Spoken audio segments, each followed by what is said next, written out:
Hello friends, welcome back to my YouTube channel Renu Mittal coaching classes. कैसे हैं आप सब? I hope you all are doing well.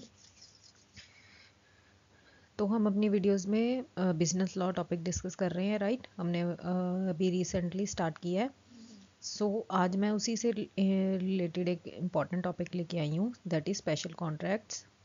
कल हमने अपनी वीडियो में इंडेमनिटी एंड गारंटी डिस्कस किया था। आज हम उसी से रिलेटेड करेंगे, बेलमेंट एंड प्लेज, राइट? ये क्या होते हैं? स्पेशल टाइप ऑफ कॉन्ट्रैक्ट्स होते हैं। तो आज उससे ही रिलेटेड हम करेंगे आज bailment and pledge. So let's start. कहते हैं द वर्ड बेलमेंट, जो बेलमेंट वर्ड है, is derived from a French word bailler which means to deliver. यानी कि हमने क्या करना है, बेलमेंट क्या होती है? एक ऐसा कॉन्ट्रैक्ट होता है जहाँ पे हमने क्या करना होता है, गुड्स को डिलीवर करना होता है, राइट? गुड्स क्या हो रही है, ट्रांसफर हो रही है फ्रॉम वन पर्सन और one party to another, right? In legal sense, it has been defined as voluntary change of possession of goods from one person to another for some purpose, right? कि अगर हम legal sense में बात करें, ये क्या होता है? वॉलंटरी चेंज ऑफ पोजेशन, की जो एक गुड्स का पोजेशन है वो क्या हो रहा है, एक पर्सन से दूसरे पर्सन के पास क्या हो रहा है, ट्रांसफर हो रहा है। According to section 148 of the contract act, bailment के लिए कौन सा सेक्शन है? Section 148, right, defines bailment.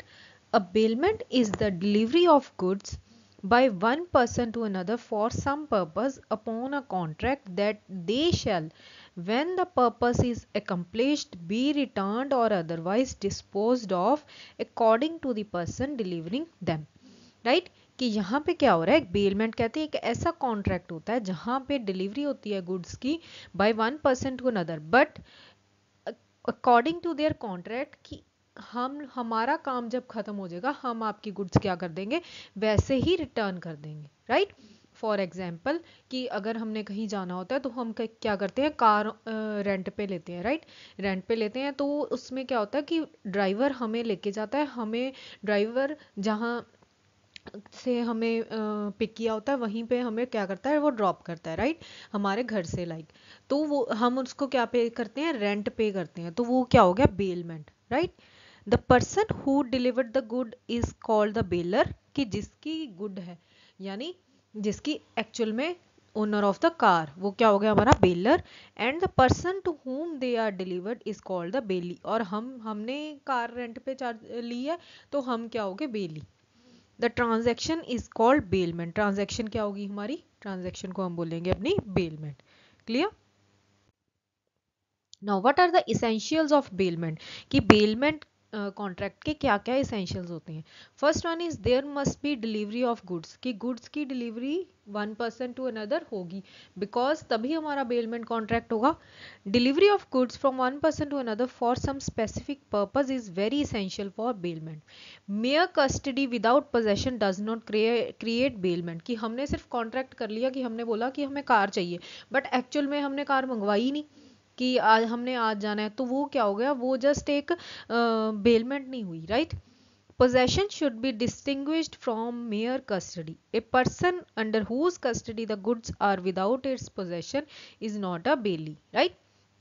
जो डिलीवरी होती है, कहते हैं मे बी एक्चुअल और कंस्ट्रक्टिव, एक्चुअल भी हो सकती है, कंस्ट्रक्टिव भी हो सकती है। How? because in actual delivery the delivery may be made by physical handling over the goods to the bailey, कि actual delivery में क्या हो जाता है, physically कहते हैं goods को transfer किया जाता है, right? फॉर एग्जाम्पल कि मुझे मेरा एग्जाम है और मेरे पास पेन नहीं है, तो मैं क्या करती हूँ, अपने फ्रेंड से पेन बोरो कर लेती हूँ, तो वो क्या हो गया हमारा कॉन्ट्रैक्ट ऑफ बेलमेंट, कि मैंने अपना एग्जाम कंप्लीट करने के, एग्जाम राइट करने के लिए उससे पेन लिया है, और जब जैसे ही मेरा एग्जाम कंप्लीट हो जाएगा तो मैं उसको क्या करूँगी, अपना उसका जो पेन है वो क्या कर दूंगी, रिटर्न कर दूंगी। This is a contract of bailment and this is actual delivery, because जो ट्रांसफर है वो क्या है, मेरे और मेरी फ्रेंड के बीच में हो रहा है। Clear? In some cases it may not always be possible to give physical possession due to difficulty or inconvenience. In such cases delivery may be constructive or symbolic. Now for example, कि अगर हमने एक घर खरीदा, right, घर खरीदा। अभी घर तो ये नहीं है ना कि उसकी फिजिकल पोजेशन की जाए, कि वो हमें हाथ हाथ में पकड़ा दें। तो उसके लिए वो क्या करेंगे, घर की जो चाबी होगी वो ब्रोकर क्या करेंगे, हमें ट्रांसफर करेंगे। तो वो होती है हमारी कंस्ट्रक्टिव डिलीवरी, कि उन्होंने जैसे ही हमें की हैंडल की, तो की हैंडलिंग से ही हम लोग समझेंगे कि हमारा पोजेशन उस घर पे हो गया। Right, this is constructive delivery, जिसको कि सिंबॉलिक डिलीवरी भी बोलते हैं। Clear? Second one is specific purpose. Delivery of goods should be made for some specific purpose. किसी पर्पस को accomplish करने के लिए जो डिलीवरी है वो होनी चाहिए. If the goods are delivered to a particular person by mistake, there is no bailment at all. Clear? Next one is return of goods. Now हमें पता है कि जैसे ही हमारा पर्पज एकम्प्लिश हो जाएगा, हमने क्या करना है, गुड्स को क्या करना है, वैसे ही रिटर्न करना है, in the same manner as we borrowed, कि जैसे ही जिस कंडीशन में हमने बोरो किया था उसी कंडीशन में हम क्या करेंगे, गुड्स को रिटर्न करेंगे. ओनरशिप, जो ओनरशिप है वो क्या है, ट्रांसफर नहीं होती. Ownership is not transferred from the bailor to the bailee. Personal possession ownership जो होती है वो हमेशा ओनर के पास ही रहेगी, हमारे पास जस्ट पोजेशन आएगा. Clear? Movable goods. Bailment is concerned with only movable goods. It is important to note that money is not included in the category of movable goods. जो bailment होती है कहते हैं वो ज़्यादातर movable goods के साथ ही होती है, जिसमें कि हम money को consider नहीं करते. Clear? So these are the essentials of bailment. Now next one is duties of a bailor. कि जो ओनर है एक्चुअली गुड्स का, उसकी क्या क्या ड्यूटीज होती हैं. First one is duty to disclose known defects. For example कि अगर हमने कार, जैसे मैंने बोला, रेंट पे ली, तो कार में अगर कोई डिफेक्ट है, फॉर एग्जाम्पल कार का एसी नहीं चल रहा, तो अगर बेलर से को पता है कि मेरे कार का एसी नहीं चल रहा, then he must have to disclose this fact to the bailee कि मेरे कार का एसी नहीं चलता, तो भी आप रेंट पे लेना चाहोगे. Right? It is the duty of the bailor to disclose all the known defects in the goods bailed to the bailee. Right? If he fails to do so, he is responsible for any damage caused to the bailee directly from such defects. कि अगर बेली को कोई भी defects वगैरह, कोई expenses पे करने पड़ते हैं ड्यू टू दैट डिफेक्ट, तो उसके लिए कौन रिस्पॉन्सिबल होगा, बेलर रिस्पॉन्सिबल होगा. Clear? Duty to bear extraordinary expenses. When the bailment is gracious and the bailee is to receive no remuneration, the bailor should pay the bailee all the necessary expenses incurred for the purpose of bailment. Right? For example, कहते हैं gracious bailment कौन सी होती है, कि जहां पे हम किसी को चीज क्या है, बेलमेंट के लिए अपना गुड्स क्या है ट्रांसफर कर रहे हैं, but with no expected return, की हमें ये पता है कि हमें कुछ नहीं चाहिए उसके बदले में. फॉर एग्जाम्पल कि मैं बाहर जा रही हूँ, तो मैंने अपने घर की चाबी अपनी फ्रेंड को दे दी कि मैं इतने दिनों के लिए बाहर हूँ, तो आप मेरे घर की टेक केयर कर सकते हो. तो बट कि मैं ये नहीं सोच रही कि मुझे एक्सपेक्टेड समथिंग कि कुछ मिलेगा. राइट? सो ये क्या हो जाता है, ग्रेशियस बेलमेंट. तो उस केस में अगर हमारी बेलमेंट ग्रेशियस है, तो बेली को पता है कि उसको कोई रेमुनरेशन नहीं मतलब पे करना, बट द बेलर को क्या करना है, बेली को जो भी नेसेसरी एक्सपेंसेस उस कॉन्ट्रैक्ट के लिए, फॉर एग्जांपल अभी मैंने घर किराए पे दे दिया, अभी घर की कोई मतलब क्लीननेस कोई करनी है या कुछ और, उसके लिए चार्जेस मैं खुद पे करके जाऊंगी अपनी फ्रेंड को. राइट? कि वो सिर्फ टेक केयर करेगी, बट जो भी नेसेसरी एक्सपेंसेस उसको टेक केयर करने के लिए चाहिए होंगे वो कौन बियर करेगा, मैं बियर करूंगी. Right? Next, duty to indemnify bailee. Section 164 of the Act says that the bailor should indemnify the bailee for any cost or cost incurred because of the defective title of the bailor. कि अगर defect की वजह से कोई भी necessary expenses होते हैं, तो वो कौन पे करेगा, बेलर पे करेगा. Right? Duty to receive back the goods bailed. After that कि जैसे ही हमारा पर्पज कंप्लीट हो जाएगा, हम बेली क्या करेगा, रिटर्न करेगा goods to the bailor. Clear? So these are the duties of the bailor. Now rights of the bailor. अब rights क्या हैं बेलर के?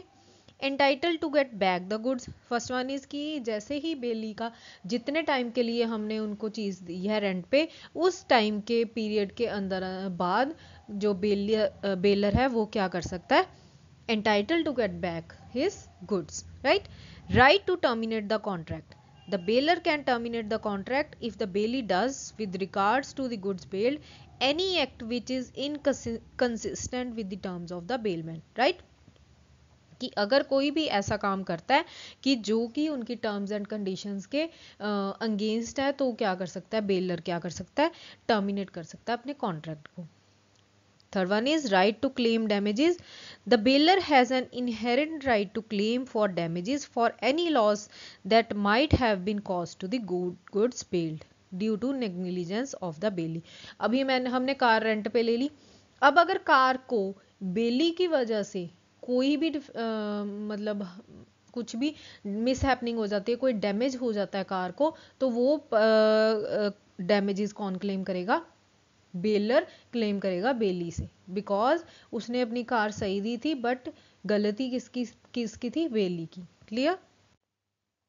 Right to recall goods at any time in the gratuitous bailment. अगर gratuitous bailment है तो वो अपने goods को किसी भी टाइम पे, बिकॉज उसको पता है कि उसको रिटर्न में कुछ नहीं मिलने वाला, तो उस केस में अपनी गुड्स को किसी भी टाइम पे वापस मंगवा सकता है।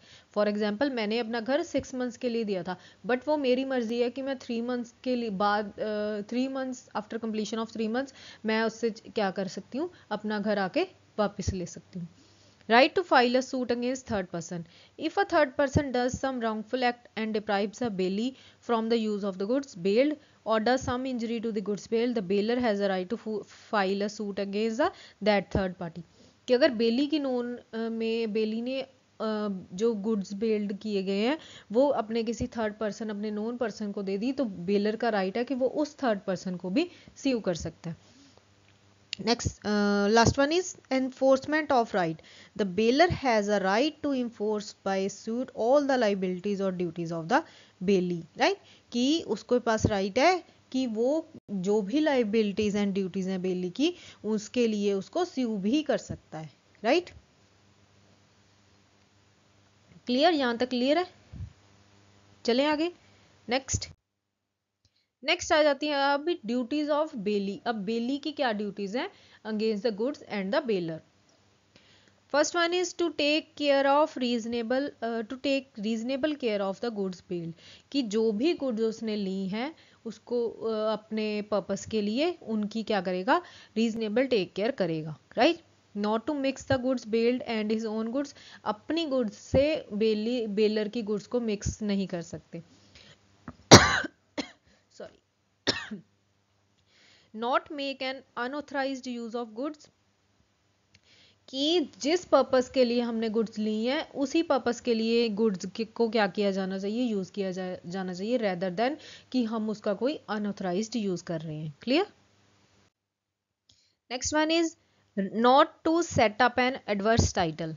एडवर्स टाइटल मीन्स कि जिससे हमने गुड्स, जो एक्चुअल बेलर है उसी को ही रिटर्न करनी है अपनी goods. It is the duty of the bailee to return the goods only to the bailor even though any third person is claiming the title over them. कि but बेली की duty क्या होती है कि जिसके साथ उसने कॉन्ट्रैक्ट किया था एक्चुअल बेलर को ही गुड्स रिटर्न करनी है। Return the goods according to section 160, it is the duty of the bailee to return or deliver according to bailor's direction, right?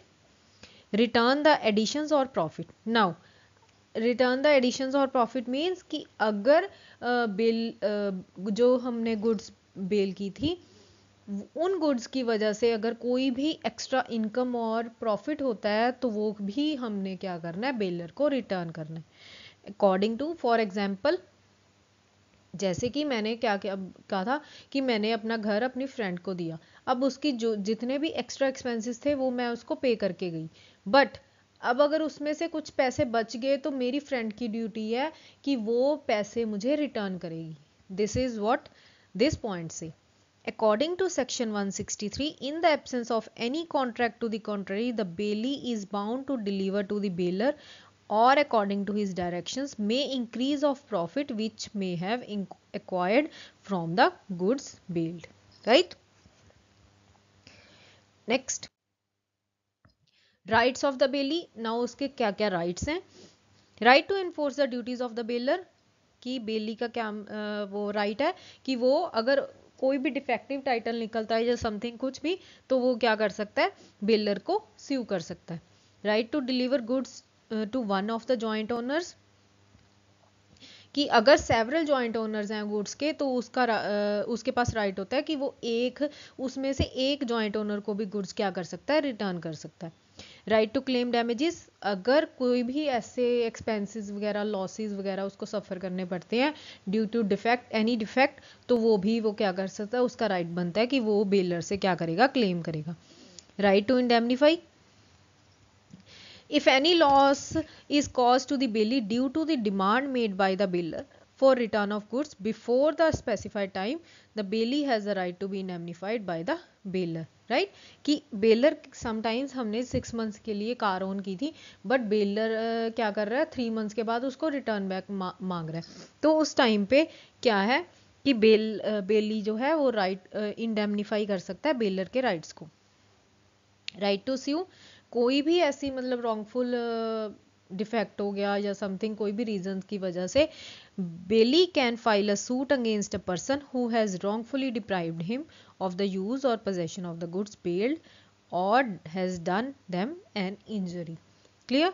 Right of lien, right of lien क्या होता है, कहते where the bailee has rendered any service in accordance with the purpose of bailment involving the exercise of labor or skill, he has the right to retain such goods until he receives the due remuneration for the services he has rendered in respect of them if there is no contrary to the contract to the contrary.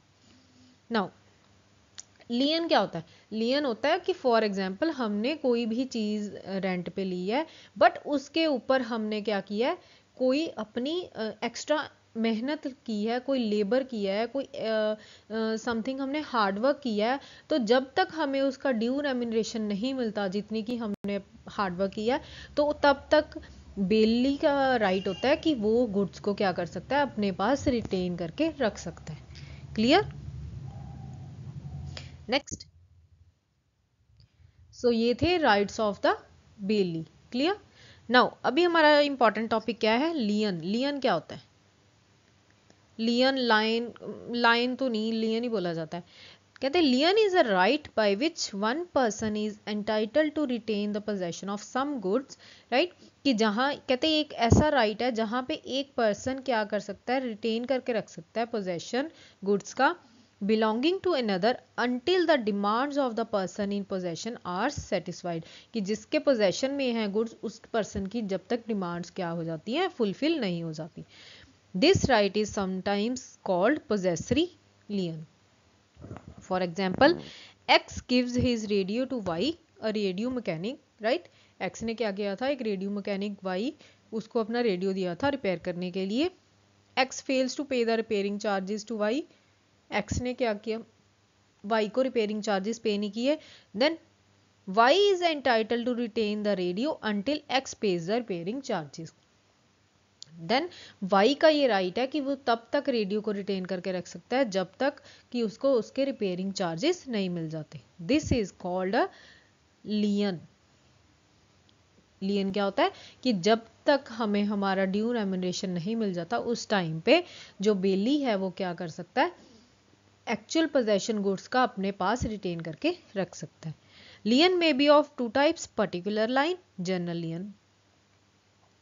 Particular और special lien क्या होता है, according to section 170 where the bailee has in accordance with the purpose of bailment rendered any service involving the exercise of labor or skill in respect of the goods bailed, right, कि अगर उसने कोई भी extra मेहनत की है उन goods पे उसकी वजह से, तो वो क्या कर सकता है, तब तक अपनी गुड्स को रिटेन करके रख सकता है जब तक उसको ड्यू रेम्यूनरेशन रिसीव नहीं हो जाता। Right, in the absence of contract to the contrary, a right to retain such goods until he receives the remuneration for the services he rendered in respect of them.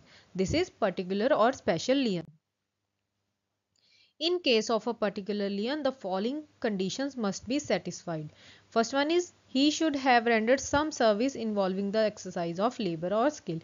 Right, कि उसने उस पे कुछ मेहनत possibly की होनी चाहिए। Labour should have been performed in accordance with the purpose of bailment, right, कि वाई ने एक्स ने अपना रेडियो दिया था रिपेयर करने के लिए, तो उस वाई ने रिपेयर ही किया है। क्लियर, कि according to contract of bailment जो लेबर होनी चाहिए उसके अकॉर्डिंग ही होनी चाहिए। He can retain only such goods on which he has expended labour और स्किल। फॉर एग्जाम्पल हमने 3-4 आइटम्स दी थी, बट उसमें से जो लेबर है वो हमने सिर्फ ओनली 2 आइटम्स पे की है, तो जो लियन का राइट है वो ओनली दैट 2 आइटम्स पे है, राइट। टोटल 4 आइटम्स हम लोग जो बेली है वो रिटेन करके नहीं रख सकता। There should not be any contract to the contrary, इसके लिए कोई कॉन्ट्रैक्ट हो ना हो ये जरूरी नहीं है। Clear. Now second one is general lien. General lien क्या होता है? A journal lien is a right to retain any goods belonging to the other as security for a general balance of accounts, right, कि journal लियन में कि एक right होता है retain करके रखने का goods, but as a general security. For example bankers, factors, wharfingers, brokers, right. So ये क्या होते हैं? हमारे बिहाफ पे हमारी जो एज अ सिक्योरिटी कुछ गुड्स को क्या करते हैं? रिटेन करते हैं। Clear. Next, now termination of bailment, कि बेलमेंट के कॉन्ट्रैक्ट को कैसे टर्मिनेट किया जा सकता है। On the expiry of the time, कि जब फॉर एग्जांपल हमारा कॉन्ट्रैक्ट 6 मंथ्स का था, तो आफ्टर 6 मंथ्स हमारा जो कॉन्ट्रैक्ट है वो क्या हो जाएगा? Will become terminated. Accomplishing the objectives, objectives accomplish होने के बाद। Destruction of the subject matter, कि जिस पर्पस के लिए लिया था अगर वही पर्पस ही खत्म हो जाए तो हमारा कॉन्ट्रैक्ट जो कॉन्ट्रैक्ट ऑफ बेलमेंट है वो क्या हो जाएगा? टर्मिनेट हो जाएगा। डेथ ऑफ बेलर और बेली, किसी भी पार्टी की अगर इनकेस डेथ हो जाती है तो हमारा जो कॉन्ट्रैक्ट है वो क्या हो जाएगा? टर्मिनेट हो जाएगा। Miss use of the goods, अगर बेली क्या करता है? मिस यूज करता है गुड्स ऑफ द बेलर, सो भी हमारा क्या हो जाएगा? कॉन्ट्रैक्ट टर्मिनेट हो जाएगा। Clear. Clear. Now rights of the finder of lost goods, कि अगर किसी लॉस्ट गुड्स को कोई फाइंड करता है तो उसके क्या क्या राइट्स होते हैं। He has a right of lien over the goods for his expenses, अगर उनको रिटेन करने के रखने के लिए उसको कोई एक्सपेंसेस चार्ज हुए हैं तो उसका राइट है कि वो गुड्स को रिटेन करके अपने पास रख सकता है। If the real owner of the goods has offered a reward for the return of lost goods, the finder may sue for such reward and may retain the goods unless he receives it. For example, कि A का dog पेट गुम गया तो उसने advertisement दी कि जो भी उसको ढूंढ के लाएगा मैं उसको 500 रुपीज़ दूंगा। तो अगर किसी को वो उसका पेट मिल भी गया तो वो तब तक उसको रिटेन करके रख सकता है जब तक जो वाई है वो अपना जो उसने प्रॉमिस किया था वो पे फुलफिल नहीं करता, दैट इज 500 जो उसने रिवॉर्ड दिया था बोला था वो पे नहीं करेगा। Third one is he has the right to sell the goods found by him in the following cases. अब उसके पास राइट क्यों है कि वो गुड्स को सेल भी कर सकता है if he could not find out the owner of the goods with reasonable diligence, right, कि अगर उसको रियल ओनर मिल नहीं रहा। When the owner of the goods refuses to pay the lawful charges or to the finder, कि अगर वो जितने भी expenses lawful charges हैं वो पे करने से मना कर देता है तो जो फाइंडर है वो क्या कर सकता है? गुड्स को सेल कर सकता है। Third one is if the things are in danger or of perishing, कि गुड्स क्या हैं? पेरिशेबल नेचर की हैं और वो जल्दी खराब हो जाएंगी। When the lawful charges of the finder in respect of the thing found amount to 2/3 of its value, कि जितने की अमाउंट है अगर लॉफुल चार्जेस उसके 2/3 ऑफ द वैल्यू है तो भी वो क्या कर सकता है? फाइंडर ऑफ लॉस्ट गुड्स उनको सेल कर सकता है। Right. Clear. Moving to next. So next आ जाता है नाउ प्लेज। प्लेज क्या होता है? According to section 172 the bailment of goods as security for payment of a debt or performance of a promise is called pledge, कि जहां पे क्या हो रहा है? बेलमेंट हो रही है गुड्स की, कॉन्ट्रैक्ट ऑफ बेलमेंट हो रहा है but as a security for a payment of debt, कि किसी डेट की पेमेंट के लिए हम सिक्योरिटी दे रहे हैं, राइट, एज अ सिक्योरिटी हम गुड्स को प्लेज कर रहे हैं, उसको क्या बोला जाता है? प्लेज। इन दिस केस में the baler in this case called the pleasure और पॉनर एंड द बेली जिसको गुड्स बेल की जा रही हैं वो होता है पॉनी और प्लेजी, right. For example, Mahesh delivers his jewelry to Rakesh as a security for a loan of 1 lakh, right. Mahesh ने अपनी ज्वेलरी दी राकेश को, क्यों? बिकॉज उसने राकेश से लोन लिया था 1 लाख रुपीज का, तो एज अ सिक्योरिटी उसने अपना गोल्ड राकेश के पास रखा है। So this is a contract of pledge, जहां पे महेश क्या हो गया? पॉनर, राइट। महेश की ज्वेलरी है ना, एंड राकेश क्या हो गया? पॉनी, कि उसके पास गुड्स क्या जा डिलीवर हो रही है। क्लियर? अब pledge is a bailment for security. If the purpose of bailment is to provide security for the payment of a loan or the performance of a promise, then such bailment is called a pledge. कहते in a contract of pledge, the pawnee delivers the goods to the pawnee, right? Such delivery may be actual भी हो सकती है, constructive भी हो सकती है, but it can be only of movable property. A pledge for the immovable property is called mortgage, right. उसको क्या बोला जाता है? प्लेज नहीं बोला जाता। इमूवेबल प्रॉपर्टी के लिए मोर्टगेज यूज किया जाता है। If because of the bulk of the property और some other reason actual delivery is impracticable, a symbolic delivery will suffice. For example, the delivery of the keys to a safe deposit box, right. जैसे कि मैंने आपको example दी थी कि symbolic delivery होती है कि घर का पोजेशन तो दिया नहीं जा सकता, बट हमें घर की कीज हैंड ओवर की जाती हैं, right. Now what are the essential features of a valid pledge? First one is pledge is only of movable goods. जो प्लेज है वो ओनली मूवेबल गुड्स का होगा, लाइक वैल्यूएबल्स और jewellery, shares of companies, documents, government securities, right.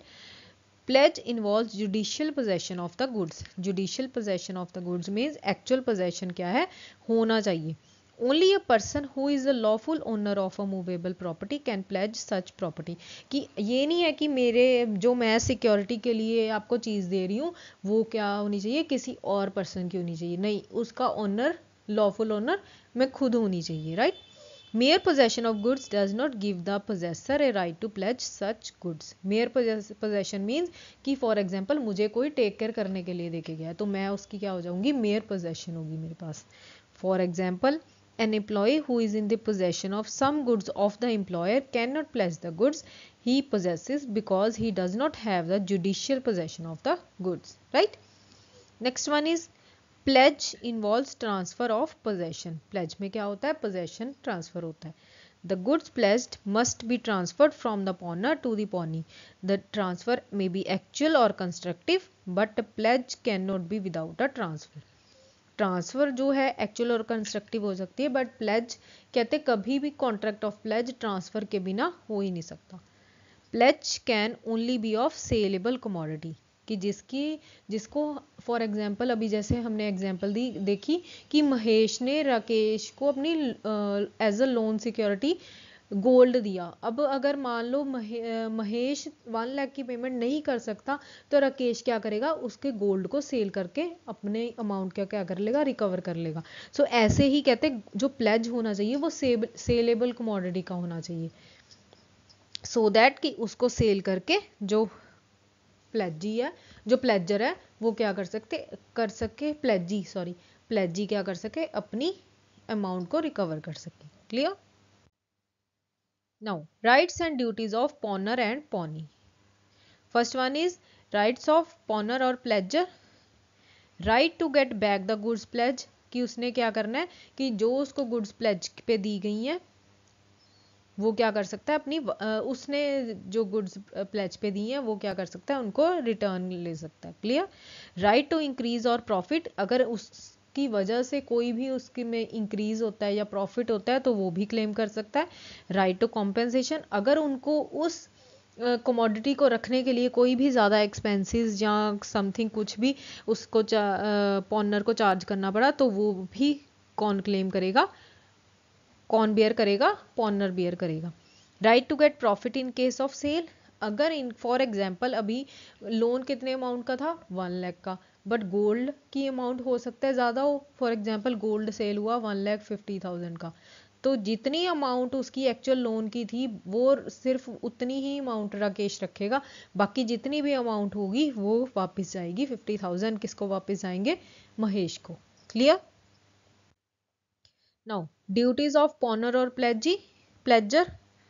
First one is to pay the debt, कि जितना भी date amount है वो क्या करेगा? पे करेगा। To disclose the defects in goods, कि अगर कोई भी डिफेक्ट आते हैं गुड्स में या समथिंग कुछ भी, वो डिस्क्लोज करने किसकी रिस्पॉन्सिबिलिटी है? प्लेजर की है। To repay the necessary expenses, कि जितने भी नेसेसरी एक्सपेंसेस हैं उनको कौन पे करेगा? पॉनर पे करेगा। Duty after sale, duty after sale का मतलब है कि in case the default in the payment of loan on the part of pawnor, if the goods under the pledge are sold and the sale proceeds are less than the amount of loan plus interest payable, the pawnor is bound by law to pay such difference. Right, कि अगर दोनों amount में कोई कम रह जाती है, as a loan amount से कम रह जाती है उसकी वैल्यू, तो फिर वो क्या करेगा? उतनी जितनी वैल्यू कम थी उतनी पे करेगा। Right, now rights of pawnee and और pledgee. First one is right of retainer of goods, कि जब तक उसको उसकी वैल्यू नहीं मिल जाती तब तक उसके पास राइट होगा क्या? कि वो गुड्स को रिटेन करके अपने पास रख सकता है। Right, right of retainer for subsequent advances. Subsequent advances का मतलब है when the pawnee lends money to the same pawner after the date of the pledge, it is presumed that the right of retainer over the pledged goods extend to subsequent advances also. Right, कि date of pledge के बाद भी अगर उसने कोई और goods जैसे pledge कर ली तो वो उनके लिए भी गुड्स को क्या कर सकता है? रिटेन करके रख सकता है for subsequent advances. Right to extraordinary expenses, कोई भी ऐसे एक्स्ट्रा ऑर्डिनरी एक्सपेंसिस जो कि पॉनी को वो करने पड़ते हैं तो उसके लिए वो क्लेम कर सकता है। Right, now duties of pawnee और प्लेजी। ये थोड़ी ड्यूटीज एंड राइट्स ना थोड़े ध्यान से लर्न करना, कि बिकॉज थोड़े कंफ्यूजिंग होते हैं कि प्लेजर के क्या राइट्स हैं एंड प्लेजी के क्या राइट्स हैं। Right, now duties of pawnee और pledgee. To take care of the goods pledged, कि जितने भी गुड्स हैं उनकी रीजनेबल टेक केयर करनी। Not to make improper use of the goods pledged, कि जिस पर्पस के लिए ली गई हैं उसी पर्पस के लिए यूज की जाए, इम्प्रॉपर यूज नहीं होना चाहिए।